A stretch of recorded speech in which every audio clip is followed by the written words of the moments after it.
नमस्ते शारदे देवी सरस्वती मति प्रदे वसत्वं मम जीवाग्रे सर्वविद्या प्रदा भव। अब ये हमारी थ्योरम नंबर 10.2 है। थ्योरम नंबर 10.2 में क्या लिखा हुआ? The length of a tangent, the length of tangents drawn from an external points to a circle are equal. यानी कि बोल रहा कि किसी सर्किल के किसी एक्सटर्नल पॉइंट से, सर्किल के बाहर किसी एक्सटर्नल पॉइंट से अगर उस पर टेंजेंट ड्रॉ की जाएंगी तो उनकी लेंथ इक्वल होगी। तो ये हम लोग बना लेते हैं डायग्राम इसका। सबसे पहले ये एक सर्किल बना लिया,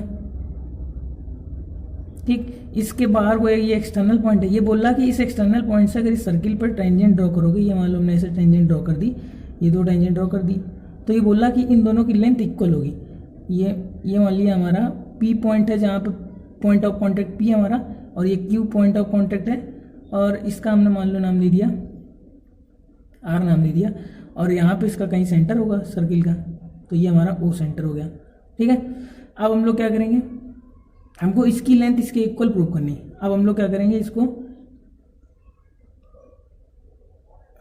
ऐसे मिला लिया, ठीक, इसको ऐसे मिला लिया,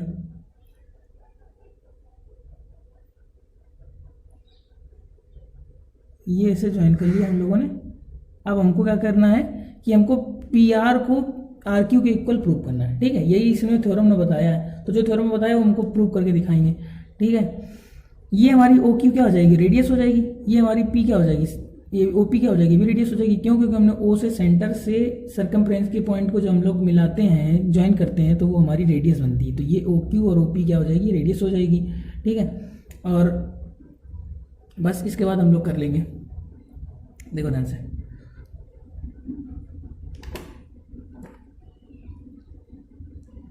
ओ पी बराबर ओ क्यू। क्यों ओ पी बराबर ओ क्यू? क्यों? ये रेडियस ऑफ द सर्किल है।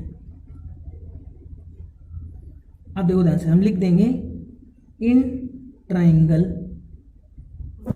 ओ P R and triangle O Q R. O P R और ओ क्यू आर, इन दोनों ट्राइंगल में हम लोग काम करेंगे। काम क्या करेंगे, हमको ये दोनों इसके इक्वल प्रूव करनी, तो हम इन दोनों को कॉन्ग्रेंट ट्राइंगल को कॉन्ग्रेंट प्रूव कर देंगे। तो बाई सीपीसीटी से इनके करस्पॉन्डिंग पार्ट्स भी इक्वल हो जाएंगे। करस्पॉन्डिंग पार्ट्स क्या हैं, ये इसके करस्पॉन्डिंग है, ये कॉमन है, और ये इसके करस्पॉन्डिंग है। तो देखो ध्यान से, ओ पी बराबर ओ क्यू, ओ पी बराबर ओ क्यू बराबर रेडियस, ये हमने लिख दिया। ये फर्स्ट पार्ट हमको मिल गया। सेकेंड पार्ट क्या है हमारा, ओ आर बराबर ओ आर कॉमन है, O R equal to O R हमारा क्या है, ये कॉमन है। ये हमारी सेकेंड चीज मिल गई। दूसरी चीज क्या है, अभी हमने एक थ्योरम बताई, थ्योरम 10.1, उसमें बताया कि जो अगर हम लोग पॉइंट ऑफ कांटेक्ट से सेंटर को मिलाएंगे तो रेडियस जो बनेगी वो रेडियस टेंजेंट पर परपेंडिकुलर होती है। यानी कि ये एंगल हमारे यहाँ पे क्या बनेगा, 90 डिग्री का बनेगा। वो सही से बना ही नहीं, अगर स्केल से और उससे कंपास से बनाते तो अच्छे से दिखाई देता कि यहाँ परपेंडिकुलर है। तो ये एंगल हमारा क्या हो जाएगा, 90 डिग्री हो जाएगा। तो हम लोग देंगे angle O Q R equal to 90 degree और O P R equal to 90 degree. Angle O Q R equal to angle O P R is equal to 90 degree each. ये हमारी मिल गई थर्ड, ठीक है। तो ट्राइंगल ओ पी आर जो होगा वो ट्राइंगल ओ क्यू आर के कॉन्ग्रेंट हो जाएगा by RHS rule. RHS rule से ये क्या हो जाएगा, कॉन्ग्रेंट हो जाएगा। 9th क्लास में RHS थ्योरम थी, राइट एंगल हाइपोटेनियस साइड। ये हमारी कॉन्ग्रेंस रूल हम लोगों ने पढ़ा था 9th क्लास में। उससे उस हिसाब से ये हमारे दोनों ट्राइंगल क्या हो जाएंगे, कॉन्ग्रेंट हो जाएंगे, ठीक है। तो ये दोनों ट्राइंगल क्या हो गए, कॉन्ग्रेंट हो गए। तो अगर ये ट्राइंगल कॉन्ग्रेंट हो गए, ये ट्राइंगल हमारे RHS रूल से कॉन्ग्रेंट हो गए। RHS रूल हम लोगों ने क्लास 9 में पढ़ा था। RHS रूल क्या होता था, राइट एंगल हाइपोटेनियस साइड। यानी कि कोई भी दो ट्राइंगल कॉन्ग्रेंट होंगे अगर उनमें एक राइट एंगल हो, हाइपोटेनियस इक्वल हो और एक कोई भी साइड इक्वल हो। देखो ये हमारा हाइपोटेनियस है, ये राइट एंगल के अपोजिट वाला साइड हाइपोटेनियस होती है, हाइपोटेनियस इक्वल इन दोनों ट्राइंगल का, क्योंकि कॉमन है तो इक्वल होगा। और एक एंगल राइट एंगल हो और एक कोई भी साइड इक्वल हो, चाहे बेस इक्वल हो चाहे परपेंडिकुलर इक्वल हो, तो देखो यहाँ पे परपेंडिकुलर दोनों का क्या है, इक्वल है। इसीलिए दोनों हमारे क्या हो गए, आरएचएस थ्योरम से ये दोनों ट्राइंगल कॉन्ग्रुएंट हो गए। और अगर ये ट्राइंगल कॉन्ग्रुएंट हो गए तो बाई CPCT से इनके करस्पॉन्डिंग पार्ट्स इक्वल हो जाएंगे। तो करस्पॉन्डिंग पार्ट इक्वल हो जाएंगे, करस्पॉन्डिंग पार्ट का मतलब क्या है, ये दोनों पहले से इक्वल है, ये कॉमन है, तो ये साइड इसके इक्वल हो जाएगी। तो आ जाएगा PR is equal to RQ, ये हमारा इक्वल हो जाएगा। और यही हमको क्या करना था, प्रूव करना था। तो ये आ जाएगा हैंस प्रूव्ड, PR बराबर RQ, PR जो है वो RQ के इक्वल है। देखो लिखा था the length of tangents from an external point, यानी एक्सटर्नल पॉइंट से टेंजेंट की जो लेंथ होगी वो किसी सर्किल के लिए इक्वल होगी। अब एक चीज़ याद रखना है, किसी भी सर्कल पर हम लोग किसी एक्सटर्नल पॉइंट से केवल 2 टेंजेंट ड्रॉ कर सकते हैं, एक पॉइंट से केवल 2 टेंजेंट ड्रॉ कर सकते हैं। जैसे अगर हम यहाँ से ड्रॉ करना चाहें इस पॉइंट से, तो यहाँ से केवल 2 टेंजेंट ड्रॉ कर सकते हैं, ठीक है। एक पॉइंट से एक सर्किल पर 2 ही टेंजेंट ड्रॉ कर सकते हैं। और एक्सटर्नल पॉइंट से अगर टेंजेंट ड्रॉ करोगे तो उनकी लेंथ आपस में इक्वल होती है, ये थ्योरम बताती है। इसको हम लोग ऐसे प्रूव कर देंगे, ठीक।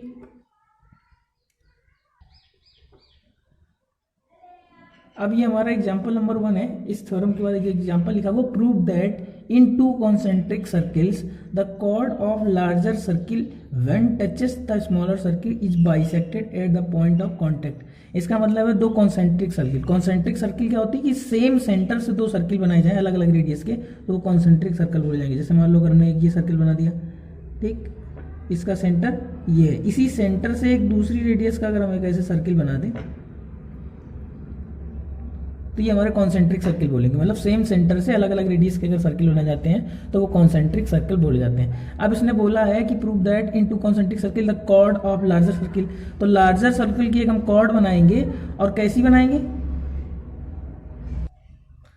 लार्जर सर्किल की एक कॉर्ड बनाएंगे। और लार्जर सर्किल की कॉर्ड कैसे बनाएंगे, when touches the smaller circle, वो क्या करेगी, स्मॉलर सर्किल को टच करेगी। तो एक ऐसी हमने कॉर्ड बना ली जो कि स्मॉलर सर्किल को टच करेगी। Is bisected eight the point of contact, ये बताना है कि जो पॉइंट ऑफ कॉन्टेक्ट होगा स्मॉल सर्किल का वो इसको बाइसेक्ट करेगी। तो ये हमने ऐसे ये रेडियस ड्रॉ कर ली, ठीक। यानी ये जो होगा, ये AB अगर हमने एक कॉर्ड मान ली और ये OC रेडियस मान ली, ठीक है, ये पॉइंट ऑफ कॉन्टेक्ट है C। तो ये हमको प्रूव करना है कि जो AC होगा वो BC के इक्वल होगा, ये हम लोगों को प्रूव करना है, ठीक है। तो हम लोग क्या करेंगे, इसमें लेके दोबारा बता दे रहे हैं, prove that in 2 concentric circle, ये 2 कॉन्सेंट्रिक सर्किल्स हैं, the chord of larger circle की chord when touches the smaller circle, जब स्मॉलर सर्किल को टच करती है, इज बाइसेक्टेड, वो बाइसेक्ट की जाती है at the point of contact, यानी पॉइंट ऑफ कॉन्टेक्ट पे क्या होती है, बाइसेक्ट होती है। यानी कि हमको ये प्रूव करना है कि AC इक्वल टू BC होगा, ये हम लोगों को प्रूव करना है। तो हम लोग देखेंगे, ध्यान से लिखेंगे, टू प्रूव क्या करना है हमको, AC is equal to BC, ये हम लोगों को प्रूव करना है, ठीक है। तो प्रूफ हम लोग स्टार्ट करते हैं। क्या करते हैं, O से A को ज्वाइन कर देते हैं और O को B से ज्वाइन कर देते हैं। अब देखो ध्यान से, हमको इसको इसके इक्वल प्रूव करना, तो अगर हम इन दोनों ट्राइंगल को कॉन्ग्रुएंट प्रूव कर दें तो ये हमारा काम आसानी से हो जाएगा। एक चीज़ याद रखनी है, अभी उन लोगों ने एक थ्योरम पढ़ी थी, थ्योरम 10.1 पढ़ी थी, जिसमें लिखा था कि जो टेंजेंट होती है वो रेडियस पर परपेंडिकुलर होती है, ठीक। टेंजेंट, किसी सर्किल पर टेंजेंट अगर पॉइंट ऑफ कॉन्टेक्ट से रेडियस मिलाई जाए तो वो परपेंडिकुलर होती है। देखो ये टेंजेंट है, इस सर्किल की टेंजेंट है और ये रेडियस है, पॉइंट ऑफ कॉन्टेक्ट पर रेडियस बनी हुई है, तो ये हमारा जो एंगल होगा वो 90 डिग्री होगा। अगर ये 90 होगा तो ये भी 90 होगा, ठीक। तो ये हमारा लिखेंगे इन ट्राइंगल, किसमें काम कर रहे हैं, AOC and triangle BOC, OA बराबर OB बराबर radius of the larger circle, ठीक। OA और OB क्या है, देखो OA और OB क्या है, लार्जर सर्किल की रेडियस है, तो ये दोनों बराबर होंगी। फर्स्ट चीज हमको मिल गई। सेकंड क्या हो जाएगा, सेकंड हो जाएगा हमारा जो एंगल ACO है या OCA जो है, angle OCA equal to angle OCB is equal to 90 degree है tangent and radius are perpendicular each other. ठीक है, या तो थ्योरम का पूरा 10.1 थ्योरम का पूरा स्टेटमेंट लिख देंगे, नहीं तो ऐसे लिख देंगे। तो OCA जो एंगल होगा ये, और ये 90 डिग्री एंगल है। उसके बाद क्या चीज़ है, उसके बाद OC is equal to OC, OC is equal to OC हमारा क्या मिल रहा, कॉमन मिल रहा है। ये हमारी चीज़ कॉमन मिल रही, तो ये हमारी सेकेंड चीज़ हो गई और ये हमारी थर्ड चीज़ हो गई। तो देखो ध्यान से, इसमें भी RHS थ्योरम लग गई। RHS थ्योरम क्या थी, राइट एंगल हाइपोटेनियस साइड, यानी राइट एंगल होना चाहिए, हाइपोटेनियस साइड इक्वल होनी चाहिए और एक साइड इक्वल होनी चाहिए। तो देखो एक ये साइड हमारा परपेंडिकुलर इक्वल, हमने कहा था साइड में कोई परपेंडिकुलर या बेस कुछ भी इक्वल हो जाएगा, तो उसमें आपको बेस प्रूव करना है इक्वल, परपेंडिकुलर कॉमन मिला तो इक्वल हो गया, हाइपोटेनियस हमारा इक्वल है क्योंकि दोनों का रेडियस है। ठीक है, और ये कॉमन मिल गई और ये राइट एंगल मिल गया, इसलिए ये दोनों क्या हो जाएंगे, ट्राइंगल हमारा जो होगा AOC वो कॉन्ग्रेंट हो जाएगा ट्राइंगल BOC के बाई RHS रूल से। ठीक है, RHS रूल से अगर कॉन्ग्रेंट हो गए तो बाई CPCT क्या हो जाएगा, बाई CPCT से क्या हो जाएगा, इन दोनों ट्राइंगल के करस्पॉन्डिंग पार्ट्स इक्वल हो जाएंगे, यानी AC बराबर हमारा क्या हो जाएगा, BC हो जाएगा। यही हमको प्रूव करना था, हेंस प्रूव्ड। ये हमारा एग्जांपल नंबर फर्स्ट हो गया। अब हम लोग एग्जाम्पल नंबर 2 करते हैं। एग्जाम्पल नंबर 2 में लिखा हुआ है, two tangents TP and TQ are drawn to a circle with centre O from an external point T, prove that angle PTQ is 2 times of angle OPQ, यानी जो PTQ angle होगा वो OPQ का double होगा, ये हमको prove करना है। ठीक है, तो हम लोग देखो सिंपल सा है ये क्वेश्चन। इसमें हम लोग क्या करते हैं, इस वाले एंगल को हम लोग वाइलेट कर लेते हैं और इस वाले एंगल को हम लोग एक्सलेट कर लेते हैं।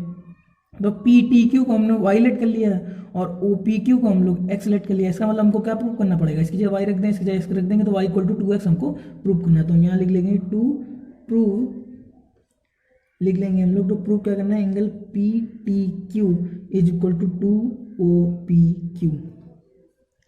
ठीक, अब हम लोग प्रूव करने स्टार्ट करते हैं। प्रूफ यहाँ लिख देना, let angle PTQ is equal to y and angle OPQ is equal to x, ये हमने लेट कर लिया। ठीक है, इस हिसाब से हमको y equal to 2x prove करना है, और यहीं पे लिखे दे रहे हैं y इक्वल टू 2x, ये हमको प्रूव करना है।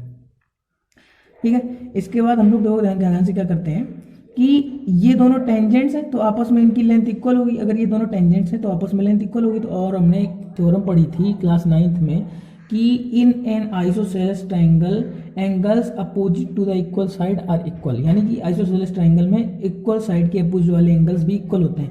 ये देखो दोनों साइड ये इक्वल होंगी, क्यों, क्योंकि ये टेंजेंट्स एक्सटर्नल पॉइंट्स है। अभी थ्योरम एक पढ़ी है, थ्योरम नंबर 10.2 कि किसी सर्किल पर एक्सटर्नल पॉइंट से टेंजेंट जुड़ रहा होती है, वो आपस में लेंथ इक्वल होती है। तो TP बराबर TQ होता है इनके अपोजिट वाले एंगल, यानी ये वाला एंगल इस वाले एंगल के इक्वल होगा। ये हम लोगों ने थ्योरम पढ़ी थी 9th क्लास में।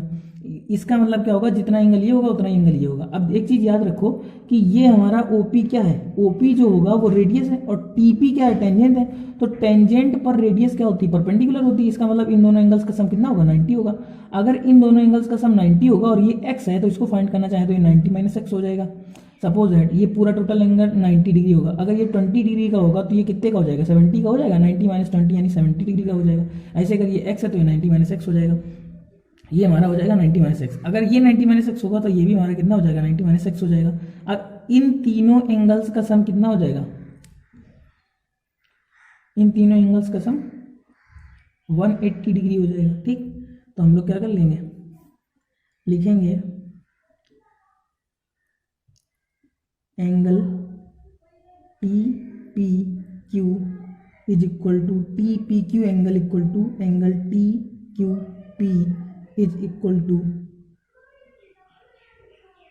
90 minus x.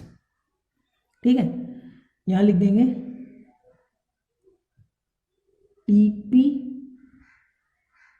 Equal to TQ angles opposite to the equal sides are equal in isosceles triangle. ठीक, यानी आइसोसेलेस ट्राइंगल में opposite side equal, opposite side के इक्वल एंगल इक्वल होते हैं। ठीक है, angles opposite to the equal side of are equal. ठीक, दूसरी चीज हमने क्या बताई, टीपी इज, और एक चीज यहाँ रीजन और लिख देंगे, ये ना डायरेक्ट 90 माइनस एक्स लिख दिया, इसलिए यहाँ पे ये भी लिख देंगे कि TP is perpendicular on OP, या OP is perpendicular on TP. या तो ऐसे लिख दो टीपी ओपी पे परपेंडिकुलर है, तो ओपी टीपी पे परपेंडिकुलर है। ठीक है, तो एंगल हमारा हो जाएगा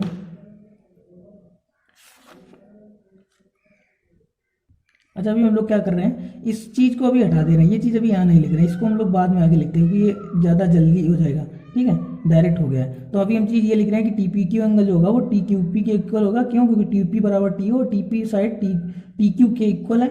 angles opposite to the equal side of are equal in isosceles triangle. ठीक है, ये चीज़ इतनी लिख देंगे। फिर ये बता देंगे कि टी पी जो है वो हमारी परपेंडिकुलर होती है टी पी टी क्यू के, या फिर ये आगे चीज़ बता रहे हैं दोबारा।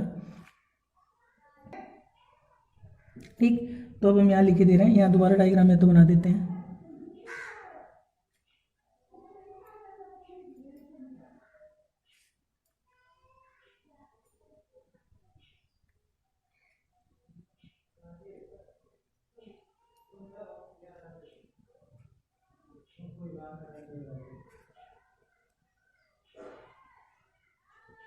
ठीक है, तो अब हम लिख ले रहे हैं OP is perpendicular to TP। ठीक,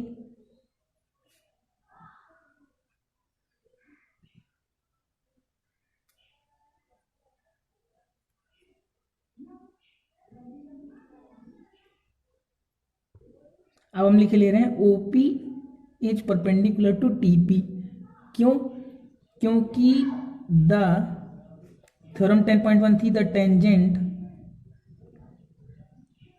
eight any point of a circle is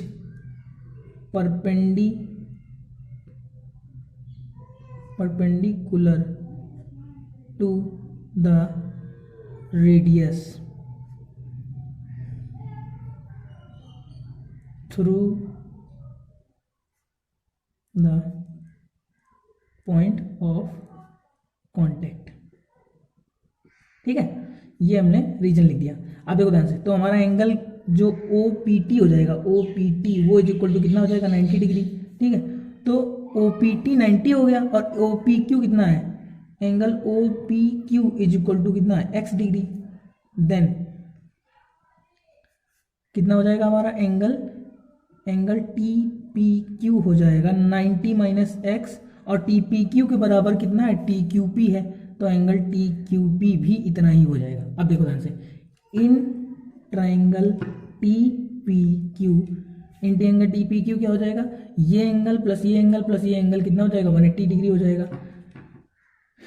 angle Y plus angle TPQ plus angle TQP बराबर 180 डिग्री, ब्रैकेट में रीजन लिख देंगे, by angle sum property of triangle. Triangle की एंगल सम प्रॉपर्टी से इन तीनों angles का सम कितना हो जाएगा 180। एंगल वाई ये वाला हो गया, इसका नाम TPQ और इसका नाम TQP और TPQ। ठीक, तो एंगल वाई को वाई लिख देंगे।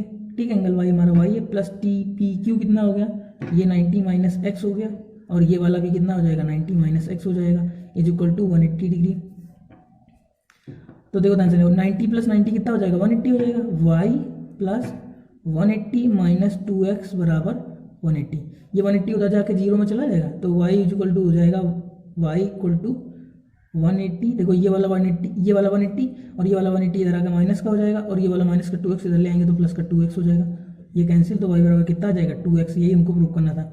y हमने किसकी वैल्यू मानी थी, PTQ की मानी थी, तो लिख देंगे PTQ टू एंगल एक्सिस को माना था OPQ को माना था, OPQ ये चीज़ हमको प्रूव करनी थी, ये हमारा हो गया हेंस प्रूव्ड।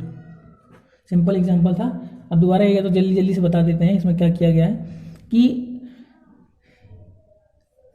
ओपी टीपी पर परपेंडिकुलर है। ये साइड देखो, ये साइड इसके इक्वल होगी, ये दोनों टेंजेंट्स हैं, ये इक्वल होंगी।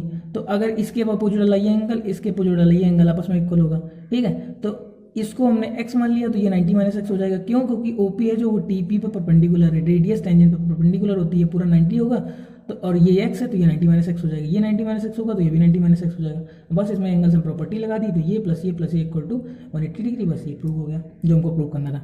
अब इसके बाद हम लोग करते हैं एग्जाम्पल नंबर 3। देखो कुछ एग्जाम्पल नंबर 3 लिखा हुआ है, PQ is a chord of length 8 centimetre of a circle of radius 5 centimetre. यानी कि एक रेडियस 5 सेंटीमीटर का एक सर्किल है, उसकी एक कॉर्ड है 8 सेंटीमीटर की, PQ। The tangent eight point Q intersect at point T, find TP। ठीक है, एक टेंजेंट ड्रॉ करनी है। इसका डायग्राम बनाते हैं।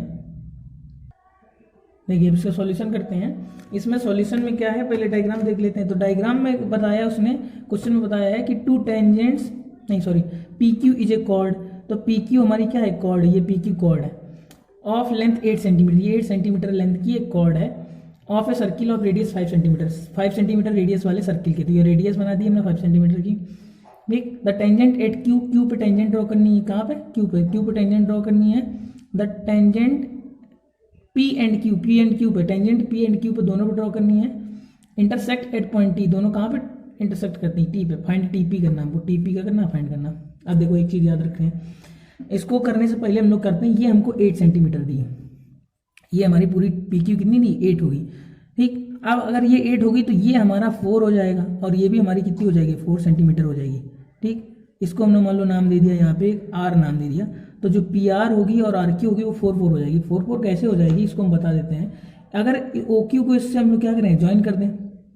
इसको OQ क्या करें, ज्वाइन कर दें, यहाँ से ऐसे डैश डैश करके मिला दें, और ऊपर वाले ट्रायंगल को नीचे वाले ट्रायंगल को कॉन्ग्रेंट प्रूव कर दें। कॉन्ग्रेंट कैसे प्रूव हो जाएगा, कॉन्ग्रेंट हो जाएगा, देखो ध्यान से, ये वाली साइड इसके इक्वल है, रेडियस है। ठीक, और ये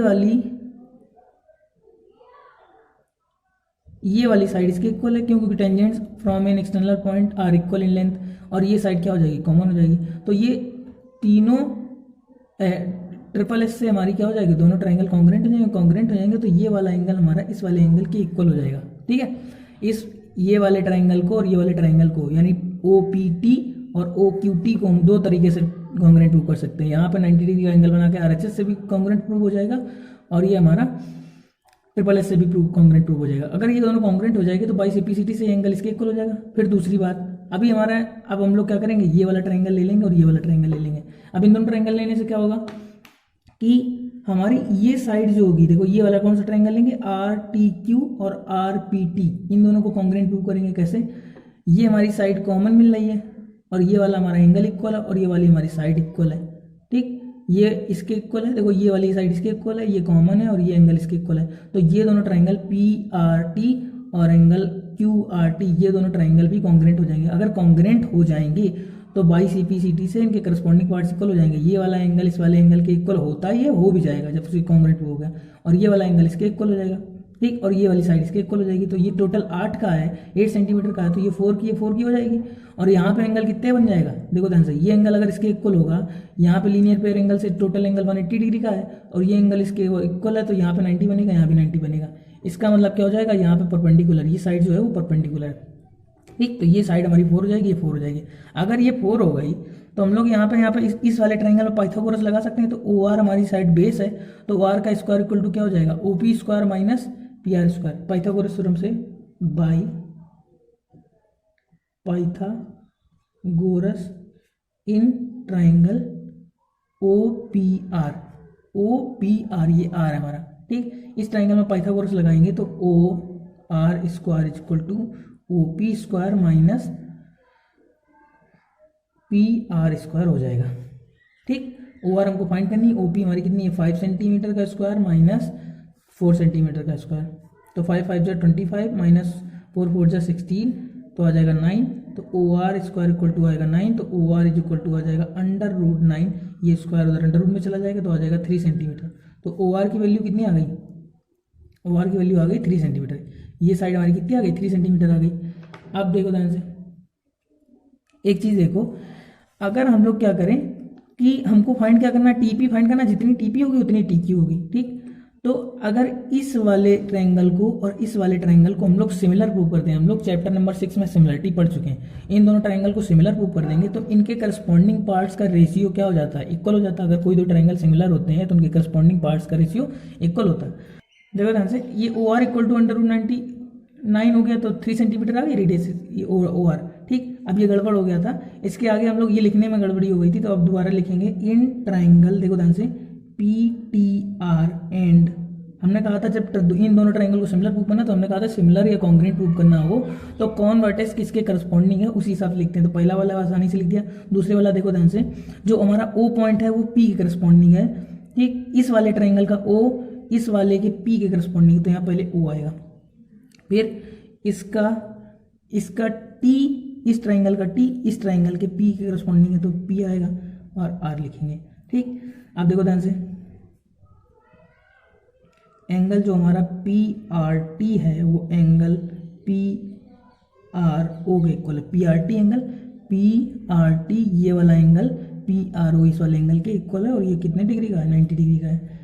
एंगल हमारा जो है OPR वो एंगल PTR के इक्वल है। तो बाई डबल ए से ये दोनों ट्रायंगल PTR हैं वो सिमिलर हो गया ट्रायंगल OPR के। अब ये दोनों सिमिलर हो गए तो क्या हो जाएगा, इनके करस्पॉन्डिंग पार्ट्स का रेशियो इक्वल हो जाएगा। तो PT upon OP equal to TR upon PR equal to PR upon OR, ठीक। ये चीज़ होता है, अगर दोनों ट्रायंगल सिमिलर हो गए तो उनके करस्पॉन्डिंग पार्ट्स का रेशियो क्या हो जाता है, इक्वल हो जाता है। अब इसी से हम लोग ऐसा रेशियो उठा लेंगे, इन तीनों रेशियो में से, तीनों कंडीशन में से ऐसी दो कंडीशन उठाएंगे, चाहे इन दोनों को या इन दोनों को या इन दोनों को ऐसे उठाएंगे जिनमें से हमें ज़्यादा से ज़्यादा चीज़ें पता हो। हमको PT पता करनी है तो PT वाला हमको लेना ही लेना है, ठीक है। तो PT हमको पता करनी है तो PT वाला ये है, इसको लेना है। फिर उसके बाद हम लोग कौन सा लें, हमको PR पता है और TR हमको नहीं पता है, तो PR OR पता है, ये वाला ले लेंगे PR और OR, यानी ये वाले दोनों को ले लेंगे। तो ले लेंगे PT upon OP is equal to PR upon OR। PT कितना हमको पता नहीं है, PT को PT लिख देंगे। OP कितना है, OP हमारा है 5 सेंटीमीटर।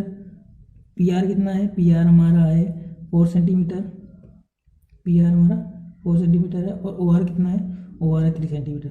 तो हमको PT की वैल्यू फाइंड करनी है तो आ जाएगा ये PT इक्वल टू आ जाएगा 5 4 जा 20 अपॉन 3,